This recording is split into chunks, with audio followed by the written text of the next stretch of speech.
उनकी कथा में आज आपको सुना, क्योंकि सोमवार भी है और जहां बैठे हैं ये महाकालेश्वर महादेव की कथा आपको मैं कहने का प्रयास करता हूँ। और जो कोई मनुष्य महाकाल की कथा का श्रवण करते हैं, इस मानव की कभी अकाल मृत्यु नहीं होती और उनके जीवन में कोई बड़ा भयंकर रोग नहीं रहेगा और वो मनुष्य जीवन के और जन्म के मृत्यु के संसार से भय से मुक्त हो जाएगा। इसलिए सभी भयों में से मुक्त करने वाला ये महाकाल, ये धरती का राजा है, मृत्यु काल का राजा है, काल धीराज, ये महाकाल राजा है। काल भी उनके आगे नृत्य करता है और काल की गणना यहां से शुरू हुई। विक्रमादित्य को याद करें, समय की गिनती यहां से, विक्रम संवत यहां से प्रारंभ हुआ है और माता हरसिद्धि की अद्भुत महिमा है। आदित्य विक्रम ने 11 बार मां भवानी को मस्तक अर्पण किया और 12वीं बार अर्पण किया, तब फिर से मस्तक जुड़ा नहीं और 135 साल विक्रमादित्य ने यहाँ राज्य किया है। ये माता हरसिद्धि के परम भक्त थे और दिन में मां हरसिद्धि वहां रहती हैं जो मेरे पोरबंदर के पास माता हरसिद्धि का स्थान है, और माता रात्रि में यहाँ आती, इसलिए हम नवरात्रि मनाते हैं ना। रात्रि निवास यहाँ करती है माता हरसिद्धि, दिन में वहां रहते हैं। वहां बीजा नाम भूल गया मैं, उसका राज्य था, रोज 1.25 मण सोने का दान करता था। हरसिद्धि माता का परम भक्त राजा बीजा, ऐसा कुछ नाम था, अभी मैं भूल गया। तो अब मैं तीसरे ज्योतिर्लिंग की महादेव की कथा का मैं आपके समक्ष कहने का प्रयास करता हूँ। जो कोई मनुष्य तीसरे ज्योतिर्लिंग की कथा का श्रवण करते हैं, इस मनुष्य को महाकाल पूजा, महाकाल यात्रा, महाकाल के दर्शन अर्चन का फल मिलता है। और बहुत दिव्य कथा है, बहुत विस्तार से कथा है। भाव से सुने, आदर के सुने। जिस स्थान पर हम बैठे हैं, सभी महात्माओं ने सुत पुराणे को कहा, सुत सर्व विजानासि, आप सब कुछ जानते हैं। व्यास प्रसादतः, भगवान व्यास के मुख में से जो आपको प्रसाद मिला है वो सब कुछ कहने का प्रयास करें। और विशेष करके तीसरे ज्योतिर्लिंग की कथा कहो। ये प्रयाग तीर्थ में सभी महात्मा ने कहा है, धर्म क्षेत्र महाक्षेत्र गंगा कालिंदी संगमे प्रयागे परम पूर्णे ब्रह्मलोकस्य वर्तमने। ब्रह्मलोक के मार्ग स्वरूप प्रयाग तीर्थ है, वहां सभी महात्माओं ने कहा है। सूत जी तीसरे ज्योतिर्लिंग सुनाओ। सूत सर्व विजानासि, विजानासि मतलब जानने वाला। वस्तु व्यास प्रसादतः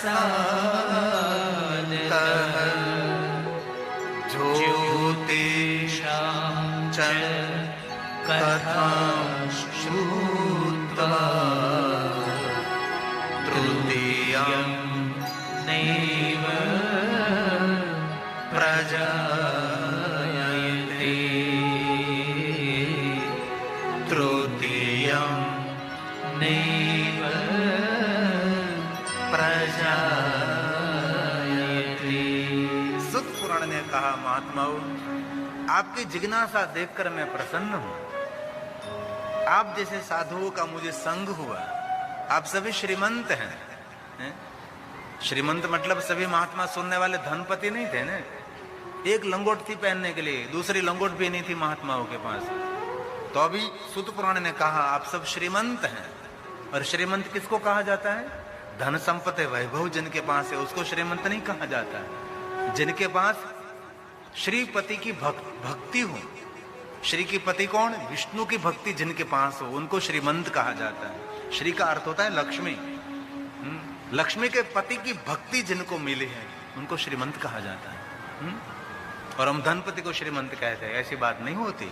जिनके जीवन में संस्कार है, सत्संग है, उनको श्रीमंत कहा जाता है। इसलिए सुत पुराण कहते हैं कि मैं आज धन्य हूं कि आप जैसे श्रोता मुझे कथा सुनने के लिए मिले। क्योंकि वक्ता भाग्यवान तब बनता है योग्य श्रोता मिले। और कथा की शोभा कथा सुनने वाले भाई बहन हैं। मैं और मधु भाई यहाँ पहुंच गए और ये 25 व्यक्ति और मैं अकेला, तो हम कैसा लगेगा। इसलिए कथा की दिव्यता आप सबने बढ़ाई है। इसने दूर दूर से, यहां कोई खाने के लिए नहीं आया भाई, सबके घर में खाने का मिलता है। आज कोई भूखा नहीं रहता भारत देश में, बहुत कुछ हो रहा है। इसलिए आप सब भगवान के सानिध्य में भगवान की कथा श्रवण करने के लिए आए। और हमारी कथा की शोभा, हमारा तेज श्रृंगार तो है, महादेव तो है, लेकिन बार बार कहता हूं कि कथा की शोभा हमारी कथा सुनने वाले श्रोता है।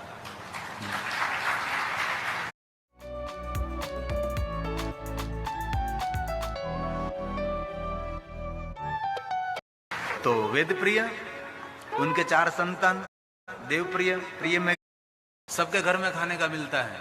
आज कोई भूखा नहीं रहता भारत देश में, बहुत कुछ हो रहा है। इसलिए आप सब भगवान के सानिध्य में भगवान की कथा श्रवण करने के लिए आए। और हमारी कथा की शोभा, हमारा तेज श्रृंगार तो है, महादेव तो है, लेकिन बार बार कहता हूं कि कथा की शोभा हमारी कथा सुनने वाले श्रोता है। तो वेद प्रिय, उनके 4 संतान, देव प्रिय, प्रिय मेघा, सुकृतो सुव्रतो, 4 संतानों के साथ पिता वेद प्रिय जी अवंती नगरी शिप्रा नदी के तट पर भगवान महादेव का पार्थेश्वर पूजन करते थे। यहाँ जो मेरे आचार्य जी रोज, आपका नाम क्या है? ध्रुव हांबलन बताओ तुम्हें। रसिक भाई, सरनेम रावल, रसिक भाई रावल, जामनगर, रसिक भाई रावल जामनगर ना, सुरवागीर, सुरवागीर ना ब्राह्मण છે। વાહ વાહ, સરસ, તાળી વડે ખૂબ આદર આપો એમને। सुरवागीर से बता, रोज पार्थेश्वर महादेव लिंग निर्माण करते हैं, रोज मुझे पूजा कराते हैं, कथा के आचार्य हमारे पंचदेव की पूजा के लिए। और एक बात सभी कथा में कहता हूं, कभी कोई पंच देवताओं की पूजा आपसे न हो सके तो एक शिव की पूजा में पंचायत पूजा भी समय होती है। अलग अलग किसी की पूजा करने की आवश्यकता नहीं रहती, जो शिव को पकड़ लेता है। एक साथ हो सब साध्य हो जाता है, एक महादेव को पकड़ लीजिए सब कुछ ठीक हो जाता है। और देवताओं ने तो महादेव को वचन दिया है कि महादेव आपके चरण में जो आते हैं ना, उन पर तो हम निरंतर कृपा दृष्टि अमृत की बारिश करते रहते हैं। इसलिए शिव भक्त होना कोई छोटी बात नहीं है। शिव भक्त होना जीवन में बहुत बड़ी बात होती है भाई। इसलिए कभी अपने जीवन को छोटा ना समझे, लेकिन शिव भक्ति उसको कही जाती है जो महादेव में गुण सद्गुण है उसका धीरे धीरे अवतरण करना, उसको शिव भक्ति कही जाती है ना। शिव कैसे हैं? शांत रहते हैं। शिव कैसे हैं? मिठी वाणी बोलते हैं। शिव बोलते हैं तो अमृत भी उनके आगे फिक्का लगता है। ये शिव का प्रवचन होता है। शिव कैसे होते हैं? उदार होते हैं। शिव कैसे हैं? सरल होते हैं। उसको शिव भक्त कहा जाता है ना। शिव भक्त का लक्षण क्या है? त्रिपुंड कर लिया वो तो यूनिफॉर्म हो गया, रुद्राक्ष पहन लिया वो तो पहचान हो गई, शिव नाम वो तो शिव जी का नाम हो गया। लेकिन आप शिव भक्त कम बन सकते हैं जब शिव जैसे सद्गुण हमारे में उतरते हैं। सरलता, नम्रता, विनम्रता, मधुर वाणी, मधुर भाषा, दूसरों पर उपकार करना, दया रखना, उदारता, ये सब शिव भक्तों के लक्षण हैं। आज मैं सुबह में बैठा था महादेव के सामने, महाकाल के सामने, तो मैंने बहुत कुछ देखा, बहुत कुछ मैंने एहसास किया। एक तमाशा के लिए लोग आते हैं, बस मैंने भस्म आरती की ऐसा दिखावा करने के लिए बहुत सारे लोग, मैंने बहुत कुछ अनुभव किया है, क्योंकि हम तो निरंतर देखते रहते हैं। मेरी आंख देखती रहती है कि जगह के लिए झगड़ते हैं, बोलते रहते हैं। एक सिक्योरिटी वाला होगा तो मुझे कहना पड़ेगा उस बहन को कहो मौन रहे, बड़बड़ बड़बड़ बड़बड़ बड़बड़ कर रही है। वो ब्राह्मण कहते हैं कि यहाँ मौन होकर बैठो, मौन होकर बैठे, तो भी बड़बड़ाहट बड़बड़ाहट बड़बड़ाहट। बस एक समाज में बड़ाई करने के लिए कि मैंने भस्म आरती को देखा है। एक बात कहूं, जहां तक हम पात्र नहीं बनेंगे ना, वहां तक भगवान हमारा पात्र अमृत से कभी नहीं भरेगा। जब हम पात्र बन जाएंगे तो भगवान को कहना भी नहीं पड़ेगा, आपका पात्र अमृत से भर जाएगा। पात्र बनना आवश्यक है। और ज्यादातर लोग लोभ, लालच और अपेक्षा और मनोकामना पूर्ण करने के लोग भटकते हैं यार। उज्जैन में रहने वाले दुखी रोगी लोग मेरे पास आते हैं, बापू हम उज्जैन में रहते हैं, हम दुखी हैं, हम रोगी हैं, तो मैं एक ही बात कहता हूं, ये भवरोग मिटाने वाला महाकाल आपकी नगरी में बैठा है, तो भी लोग दुखी है क्यों? कुछ न कुछ कमी है। तो 4 पुत्रों के साथ पिता वेदप्रिय जी पार्थेश्वर महादेव का पूजन करते थे यहाँ शिप्रा नदी के तट पर। और यहाँ कुछ ये सब नहीं था पहले ना, यहाँ तो वन जंगल था। एक छोटा सा नगर था अवंती नगरी, बहुत सादगी से भरी हुई नगरी थी। बहुत सारे ऋषि मुनि रहते थे, बहुत सारे शिव भक्त रहते थे, ब्राह्मण लोग निवास करते थे महाकाल वन में। ऋषि मुनि देवता सब आते जाते रहते थे। ऐसे एक दिव्य नगर अवंती नगरी था। ये शहरीकरण नहीं था, पहले थोड़ा शहरीकरण होता है, कुछ भी नहीं था यहाँ। अब धीरे धीरे श्रोता आने लगे। अरे मैं पहले महाकालेश्वर महादेव आता था तो महाकालेश्वर महादेव 5 तक में गाड़ी लेकर जाता था और प्रेम से महाकालेश्वर महादेव, नहीं कोई सिक्योरिटी, ठीक? मनोजपुरी को पता होगा, कोई सिक्योरिटी नहीं, पहले कुछ भी नहीं था ना, सीधा हम जा सकते हैं। स्वामी जाना है बेटा, कोई बात नहीं।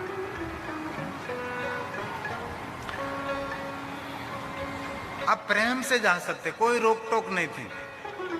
महाकालेश्वर महादेव शिवालय में जाकर बैठ सकते थे, पूजा कर सकते। ये दृश्य मैंने भी देखा है। ये सब धाम धूम लगभग 30 साल से शुरू हुआ और ज्यादा से ज्यादा 15 साल में इतना लोग आने लगे, इतने लोग आने लगे। 30 साल 35 साल पहले हम ऐसे ही खाली पड़ा रहते थे। हमारे सोमनाथ में भी हम सोमनाथ में जाकर बैठते थे, अंदर फोटोग्राफी करते थे। सोमनाथ कोई सिक्योरिटी, कोई पुलिस नहीं, ऐसे सोमनाथ खुला रहता था। अब सोमनाथ में देखो 5 किलोमीटर तक आपको मोबाइल और जूता छोड़कर आना पड़ता है। कितनी सिक्योरिटी होती है, कितना बंदोबस्त होता है ना? क्योंकि अब धीरे धीरे धीरे धीरे शिव युग आने लगा है, महादेव का युग उमड़ उठा है। लोग शंकर की ओर, महादेव की ओर जा रहे हैं। और ये 5 ब्राह्मणों की शिव भक्ति के फलस्वरूप पूरे नगर में धन संपत्ति वैभव बढ़ने लगा, नगर की ऊर्जा बढ़ने लगी।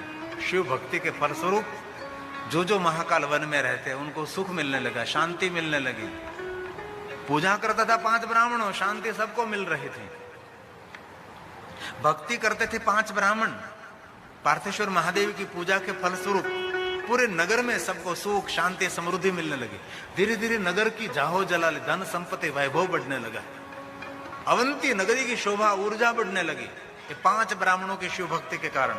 वेदप्रिय, उसका पुत्र देवप्रिय, प्रियमेघा, सुकृतो और सुव्रतो, ये 4 संतानों के साथ पिताजी निरंतर महादेव की पूजा, भगवान महादेव के पार्थेश्वर पूजन का अनुष्ठान करते थे।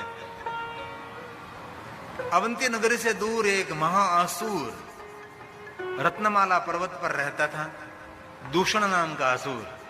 दूषण असुर को मालूम हुआ कि अवंती नगरी में धन संपत्ति वैभव बढ़ रहा है, और असुरी वृत्ति का था, राक्षस था, मानव भक्षक था, और सुना कि अवंती नगरी में बहुत कुछ धन वैभव है। तो दूषण नाम के असुर ने नगर पर आक्रमण किया, पूरे नगर को घेर लिया और सबको लूटने लगे। अगणित असुरों के साथ दूषण नाम का असुर आया था, खरदूषण का भाई होगा, आक्रमण किया और पूरे नगर में लोग परेशान हो गए। जो सज्जन थे सब वेदप्रिय के पास पहुंच गए। इसे का श्लोक में कहा न, सज्जना नाम मुक्ति प्रदाना, सज्जना नाम महाकाल मृत्यु, सज्जना नाम परिरक्षणार्थ। किसके रक्षण के लिए? सज्जनों के रक्षण के लिए भगवान यहाँ पधारे। असुरों को मारने के लिए नहीं, असुरों को तो भ्रुकुटी मात्र से भस्म कर देते शंकर जी, है ना? ये भस्म क्यों लगाते हैं? पाप को भस्म कर देते हैं, इसलिए भस्म लगाते हैं। कोई मानस भस्म लगावे इसी समय पाप से मुक्त हो जाता है, पाप उसके भस्म हो जाते हैं। सभी सज्जन जो थे सब पहुंच गए 5 ब्राह्मणों के पास, हमारी रक्षा करो रक्षा करो। ब्राह्मणों ने पूछा क्या हुआ? दूषण नाम का भयंकर असुर नगर पर आक्रमण करके सबको लूट रहा और बहुत सारे मनुष्यों को खा रहा, हमारी रक्षा करो। तब पांचों ब्राह्मणों ने कहा, नगरजनों, आप यहाँ पार्थेश्वर महादेव के आसपास बैठ जाइए। सभी पार्थेश्वर महादेव के आसपास बैठने लगे। पांचों ब्राह्मणों सबको आश्वासन दे रहे हैं, शांत रहो, भगवान के आगे बैठ जाइए, शांत रहो, भगवान रक्षा करेंगे, हमारे रक्षक महादेव है, हमारे रक्षक महादेव हैं। ऐसा हो रहा था। बहुत सज्जन लोग वहां बैठने लगे, महादेव को याद करने लगे, भगवान रक्षा करो, महादेव रक्षा करो, महादेव रक्षा कर दो, महादेव रक्षा करो, रक्षार्थ महादेव, महादेव रक्षा करो।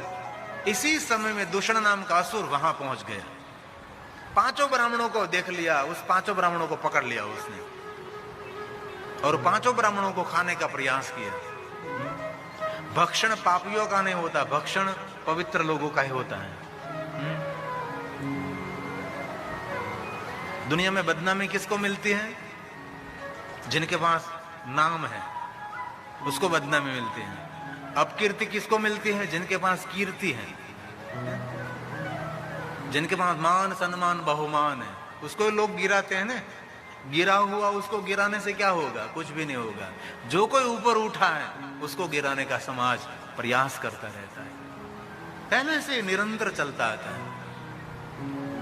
अन्य जो बैठे थे उसको नहीं पकड़ा, दूषण नाम के असुर ने पहले ब्राह्मणों को पकड़ लिया, खाने की तैयारी करने लगे।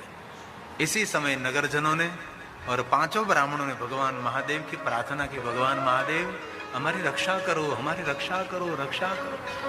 पांचों ब्राह्मणों की प्रार्थना से और नगरजनों की प्रार्थना से भगवान शंकर जी, भगवान महादेव स्वयं धरती तोड़कर बहुत बड़ा गहरा खड्डा बन गया।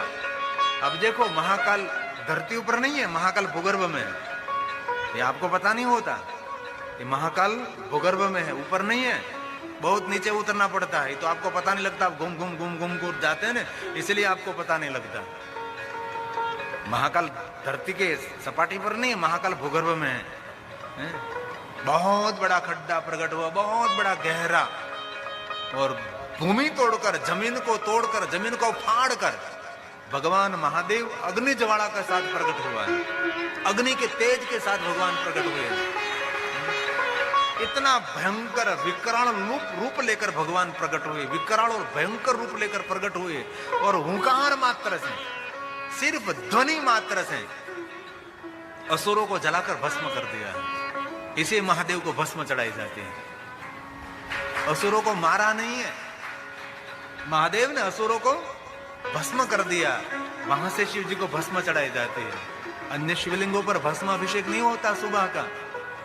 महादेव को, महाकाल को भस्म प्रातःकाल इसीलिए चढ़ाई जाती है कि भगवान शंकर ने अपनी ध्वनि मात्र से, आवाज मात्र से असुरों को भस्म कर दिया था, और इसीलिए महादेव की पूजा भस्म से होती है। और जो कोई महाकाल का दर्शन करते हैं उनके पाप, और भस्म आरती का दर्शन करने से जन्म जन्मांतर के पाप भी उनके भस्म हो जाते हैं। यह है महाकाल की महिमा। भगवान शंकर जी प्रकट हुए, ब्रह्मा पधारे, विष्णु पधारे, देवलोक से देवता पधारे। पांचों ब्राह्मणों ने भगवान महादेव को देखा। देवताओं ने आकाश में से पुष्प की वृष्टि की। शंकर भगवान प्रकट हुए तो दुदुम्बी नगारे बजाए। देवताओं ने फूलों की बारिश की। ब्रह्मा और हरि वहां प्रकट हो गए। इस भूमि पर ब्रह्मा और हरि साथ में प्रकट हुए, शंकर की उपस्थिति है, और दुदुम्बी नगारे बजने लगे। और भगवान व्यास ने बोला, देव दुदुम्बियो, देव दुदुम्भयो नेदु पुष्प वृष्टि तथा देवा समाययु सर्वे हरि ब्रह्मा दयास्तथा हरि ब्रह्मा दयास्तथा। हरि और ब्रह्मा, अन्य देवता वहां उपस्थित हो गए। शिप्रा नदी के तट पर अवंती नगरी में भगवान शंकर जी प्रकट हुए। महादेव प्रकट हुआ, काल के मुख में से रक्षा की। पांचों ब्राह्मणों ने कहा, महादेव काल ग्रस्त कर रहा था। हमारी आयु पूर्ण नहीं हुई थी, लेकिन अकाल मृत्यु हमारी हो रही थी, और अकाल मृत्यु में से आपने हमारी रक्षा की। और आज पता लगा कि काल की मुख में से रक्षा करने वाला कोई नहीं, महादेव तू है। और ब्राह्मणों ने भगवान महादेव को कहा, देखो जरा महादेव, आज आप महादेव तो है, लेकिन ब्राह्मणों ने शंकर जी की स्तुति, शंकर जी की प्रार्थना में कहा, महादेव महाकाल महादेव। ये ब्राह्मणों ने गाया, ये पांचों ब्राह्मणों से मुख से प्रकट हुआ है। महादेव का नाम महाकाल क्यों पड़ा हुआ यहां? देव के नाम पर नहीं, वेद प्रिय के नाम से नहीं, पांचों ब्राह्मणों के नाम से नहीं, काल के मुख में से रक्षा की थी, इसलिए पांचों ब्राह्मणों ने कहा, महादेव आप महाकाल रूप हैं, इसलिए हमारी स्तुति का स्वीकार करे भगवान।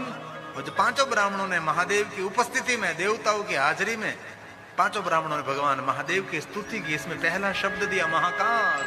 महाकाल महादेव दुष्ट दंड कर प्रभु मुक्ति प्रयश्च नः शंभो संसार बुधित शिव संसार बुधित शिव। संसार का मंगल करने के लिए भगवान महादेव, सज्जनों को उतारने के लिए और सबको मुक्ति प्रदान करने के लिए, दुष्टों को दंड देने के लिए। एक बात कहूं,